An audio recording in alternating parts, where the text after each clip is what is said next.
Good morning বন্ধুরা, কেমন আছো? আশা করি ভালো আছো।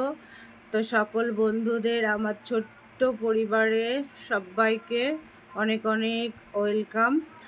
আর আজকে সকাল থেকে ভিডিও করতে পারিনি। সকালে টিফিন হয়েছিল আজকে চাউমিন, আর সেটা দেখাতে পারিনি, আমি অন্য কাজে ব্যস্ত ছিলাম। তো চটপট করে বেলাও হয়ে গেছে, রান্নাঘরে চলে এসেছি। তো তোমাদের দেখাবো আজকে কি রান্না হবে, সেটাই দেখাবো, আর কিছু দেখাতে পারবো না। তোমরা দেখতে থাকো, সাথে থাকো। তো বন্ধুরা, সবার প্রথমে চলে এলাম মাছের কাছে। এটা হচ্ছে সামুদ্রিক মোরলা মাছ। মোরলা মাছটা হবে। এদিকে বেগুন কাটা আছে, আলু কাটা আছে, পেঁয়াজ লঙ্কা টমেটো দিয়ে হবে। আর এদিকে চিংড়ি মাছ আছে, এদিকে রসুন আছে, এদিকে ঘ্যাটকল পাতা আছে। তো আমি চিংড়ি মাছ দিয়ে ঘ্যাটকল পাতাটাও আজকে বাটা করব। আর বাজারের মধ্যে এসেছিল ভেন্ডি, পটল, কাঁচা আম, বেগুন টমেটো আদা সব এসেছিল। ব্যাস এইটুকুনো বাজার। তো রান্নার কাছে চলে যাই। এদিকে কড়াই আমি বসিয়ে দিয়েছি। আর লঙ্কা ফঙ্কা বলে কি হবে, এদিকে গ্যাস জ্বালিয়ে দিয়েছি। অনেক বেলা হয়ে গেছে, ঝটপট করে রান্না করি ফেলি। দেখতে থাকো, সাথে থাকো। তো বন্ধুরা দেখো, মাছটাকে খুব সুন্দর কড়া করে আমি ভেজে নিয়েছি। আর এদিকে কড়াইতে মাছ ভাজা তেলেই আমি ফোড়নে দিয়ে দেব একটু কালো জিরে,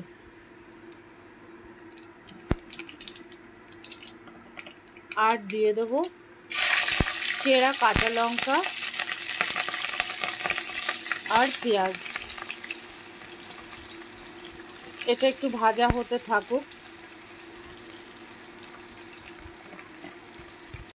তো দেখো বন্ধুরা, পেঁয়াজটা একটু লাল লাল করে ভেজে এবার দিয়ে দেব সরু সরু কেটে রাখা আলুগুলো একটু ভাজা ভাজা হয়ে গেলে দিয়ে দেব টমেটো আর বেগুন। ওটাকে বেশ সুন্দর করে একটু ভেজে তারপরে জল দেব, মাছ দেব। তোমাদের দেখাতে থাকছি, দেখতে থাকো।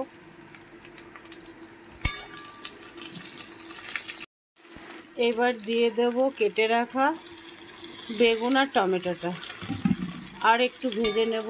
তারপরে হলুদ লবণ দিয়ে জল দিয়ে দেবো।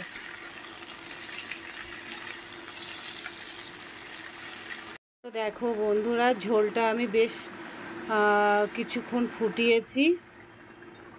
তো আলুও প্রায় একটু গলে গেছে, আর একটু গলবে। তো সবজিটা কষিয়ে পরিমাণ মতন হলুদ লবণ দিয়ে আর একটু কষিয়ে তারপরে জল দিয়েছি।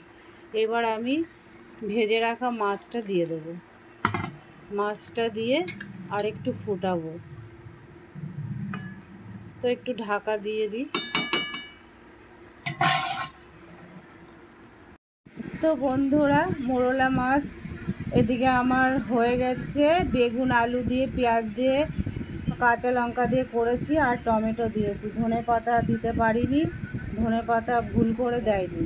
তো কেমন হয়েছে অবশ্যই জানিও। আর এদিকে কড়াই বসিয়ে দিয়েছি।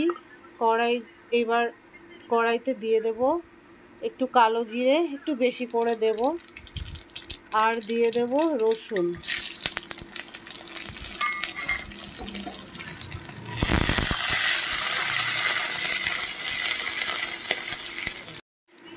তো আমি 3টে শুকনো লঙ্কাও দিয়ে দিয়েছি। একটু ভাজা ভাজা হয়ে গেছে। এই পর্যায়ে দিয়ে দেব চিংড়ি মাছ কটা।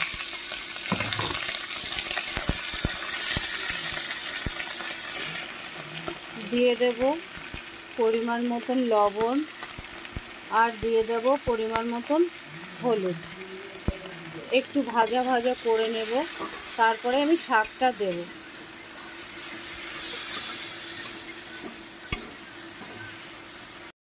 তো দেখো বন্ধুরা, সুন্দর করে এটা আমি ভেজে নিয়েছি লাল লাল করে। তো এটাকে আমি শিলে বাটবো।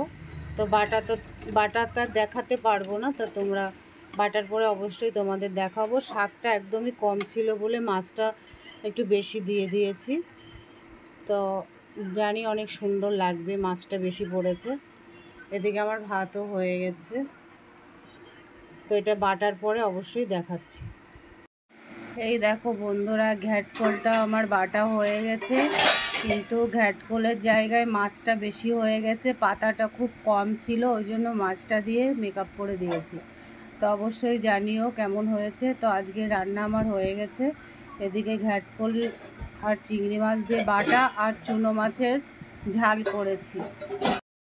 তো বন্ধুরা, আজকের মেনু আমার এটুকুনই, ঘ্যাটকল বাটা আর চুনো মাছের ঝাল বেগুন দিয়ে। তো তোমাদের টুকটাক দেখালাম, যেটুকুনো পেরেছি দেখিয়েছি। তো অবশ্যই জানিও কেমন হয়েছে। আর আমার ভিডিও, আমার গল্প ব্যাস এইটুকুনই, এখানেই আমি শেষ করছি। তো কেমন হয়েছে অবশ্যই জানিও। শুভ দুপুর, ভালো থেকো তোমরা। Bye, tata.